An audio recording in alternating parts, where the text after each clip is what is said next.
આ કાર્યક્રમમાં ભરૂચ વન વિભાગના હેમંતભાઈ યાદવ અને પુષ્પકભાઈ ગોહિલ, ભરૂચ શહેર કોંગ્રેસ પ્રમુખ તથા સંસ્થાના કમિટી મેમ્બર સલીમભાઈ અમદાવાદી, ટ્રસ્ટી યુનુસભાઈ પટેલ અને સીઈઓ સુહેલભાઈ દુકાનદાર મુખ્ય મહેમાનો તરીકે ઉપસ્થિત રહ્યા હતા. વિદ્યાર્થીઓ, સ્ટાફ અને મહેમાનોના સહકારથી કેમ્પસમાં વિવિધ ફૂલછોડ અને વિશિષ્ટ વૃક્ષોનું રોપણ કરાયું. કાર્યક્રમનો ઉદ્દેશ પર્યાવરણ જાગૃતિ, વૃક્ષોની સંભાળ અને પ્રકૃતિનું સંરક્ષણ કરવાનો હતો.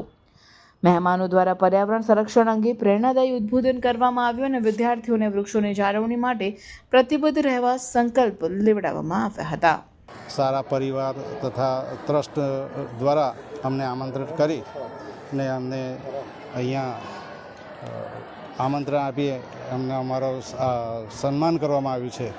એ બદલ અમે સારા પરિવાર તથા ટ્રસ્ટ એનો અમે ખૂબ ખૂબ આભાર માનીએ છીએ અને સંકલ્પ લીધો છે કે દરેક બાર એક વૃક્ષ ઉછેર કરે અને વધુ વૃક્ષ વાવી પર્યાવરણનું જાળવણી કરે એ રીતે અમે સંકલ્પ લેવડાવ્યો છે. કે કેટલા છોડ હતા અને કઈ જાતિના? લગભગ 250 વૃક્ષો લાવ્યા હતા. એમાં સરગવા છે, પેલ્ટ્રોફોર્મ,